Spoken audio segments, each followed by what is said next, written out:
Hvert skyldi hún vera að fara, þessi unga kona? Hún að fara á grímuball? Fékk hún fötin lánuð hjá ömmu sinni eða jafnvel langömmu? Hún kannski að leika í kvikmynd? Eða viltist hún kannski inn í nútíman og vill hún snúa aftur? Leita uppruna síns meðal liðinna kynslóða.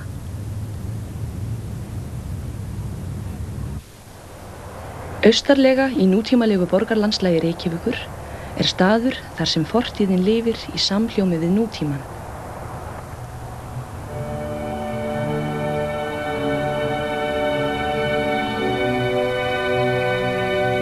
Árbæjarsafn vegvísir inn í heim forfeðra okkar.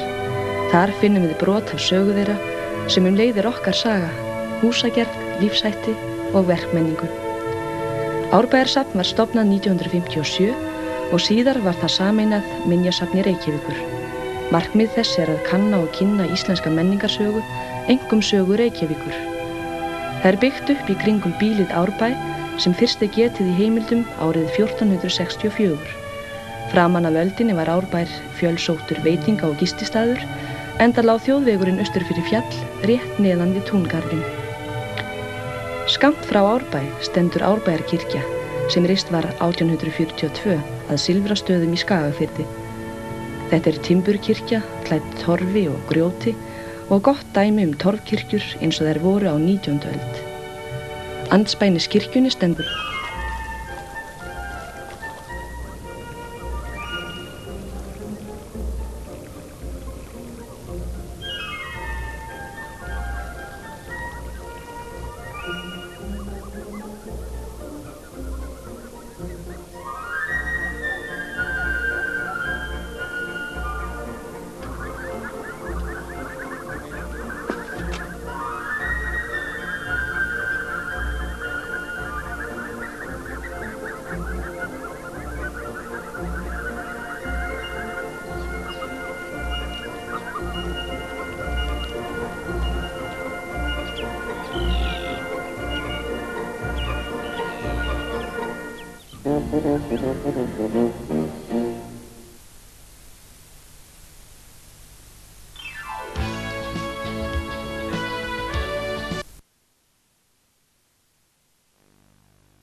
Reykjavík lauk 1846.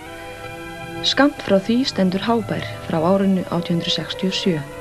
Þetta steinbær en það húsagerð sem algeng var í Reykjavík undir lok 19. aldar. Hábær því gott dæmi hús alþýðufólks og eftir síðustu aldamót. Húsið Laugavegur 31 var reist af Hannesi Thorarensen verslunarstjóra árið 1902. Það timburhús klætt bárujárni og með svonefndu svissnesku lagi. Líkn var byggt árið 1848 við Kirkjustræti og var fyrsta húsið sem stóð við þá götu. Tíma var það rannsóknastofa háskólans en síðar eignaðist hjúkrunarfélagið Líknhúsið sem dregur nafn sitt af því.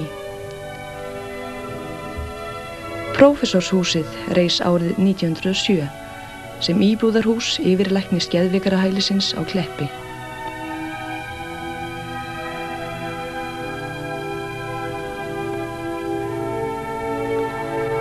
Þar inni til sýnis fatnaður, húsmunir og leikföng frá fyrri tíma, ásamt líkunum af Reykjavík frá ýmsum tímaskeiðum.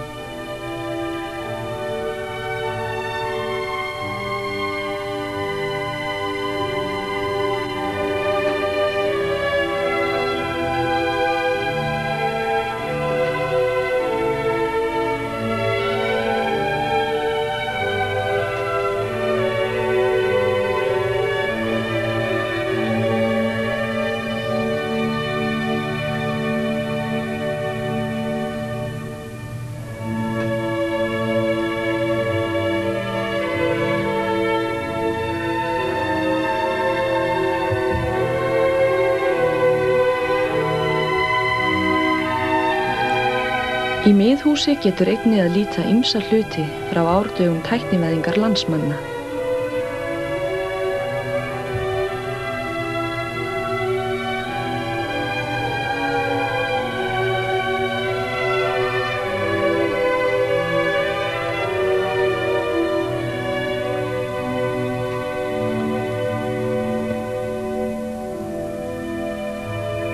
Eimreiðarskemman varð veitir ýmsa merkiskripi frá upphafi vélaaldar á Íslandi. Þar á meðal þessar glæsilegu slökkvibifreiðar sem slökkvilið Reykjavíkur notaði á fyrri hluta aldarinnar.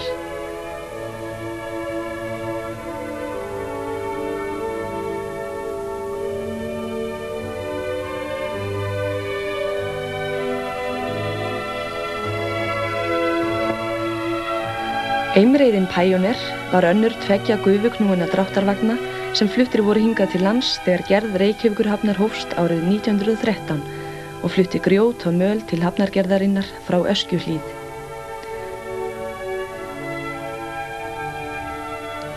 Gufuvaltarinn Bríet kom hingað frá Englandi árið 1912.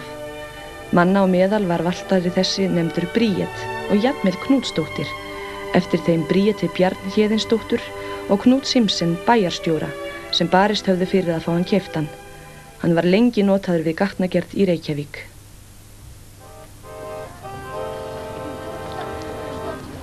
Stundum er brugðið á leik og verkmenning fyrri alda vaknar til lífsins.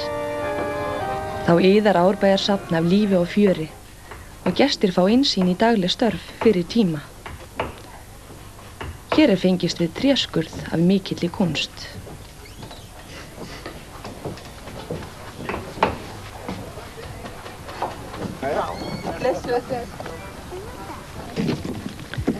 Í öðru horni fer fram lummubakstur sem hver og einn fær að njóta. Í smiðjunni eru sýnd handtök við skeifusmíði.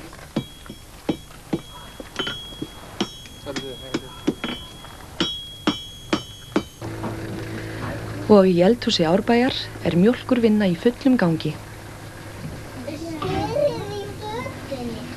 Nei, það er ekki orðið skyr, sko. Þetta er undar hennar, svo þurfa að búa til skyr. Til að gefa hina réttu baðstofustemningu er kveðnar rímur meðan heimilisfólkið vinnur úr ullinni.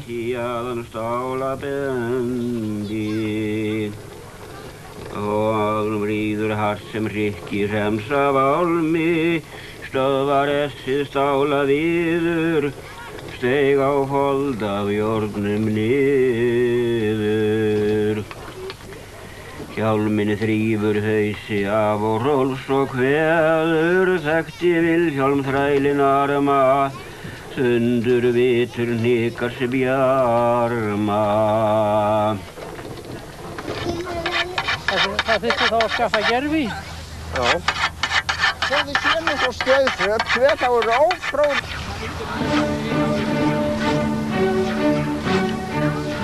Á túninu við Árbæjarsafn er stundaður heyskapur af miklum móð. Vélaöldin er víðs fjarri, en gestir fá að spreyta sig með orf og ljá. Hinir eldri sýna hinum yngri réttu handtökin og enginn lætur sitt eftir liggja.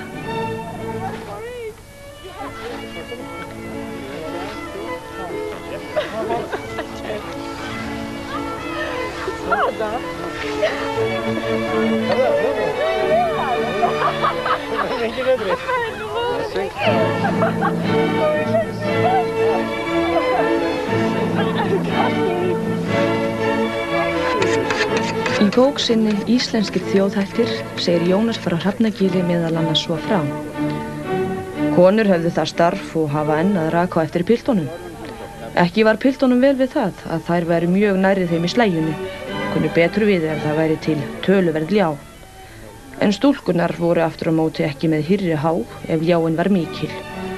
Olli þetta einatt talsverði keppni, því rakstarskonur höfðu gaman af því að raka upp ljána.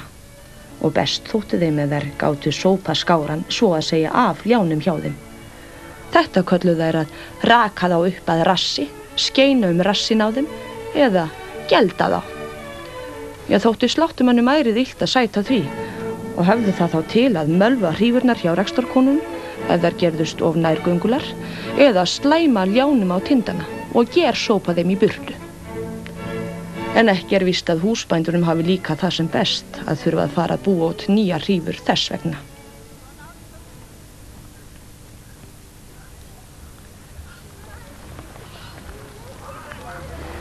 Eitt af markmiðum safnsins er að gefa almenningi og þá sérstaklega börnum kost á að kynnast dýrum og læra að umgangast þau.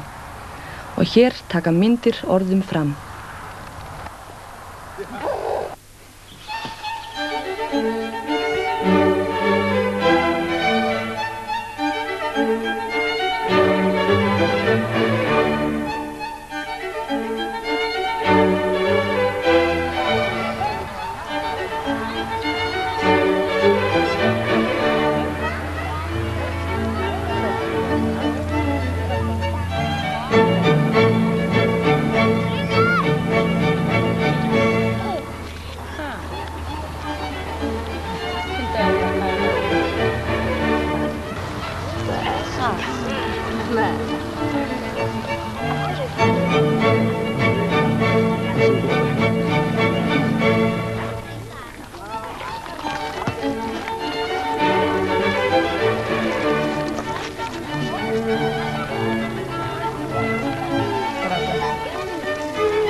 Smakka þú.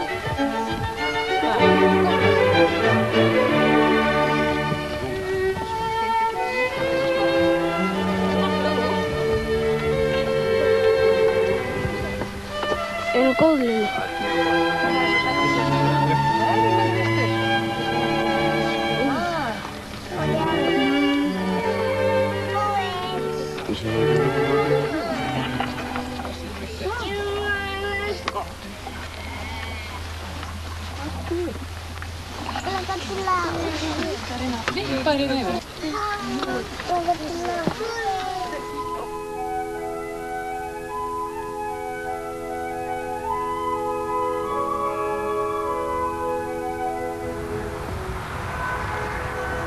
Sumar, vetur, vor og haust standa húsin í Árbæ sem lifandi minnisvarði fortíðarinnar.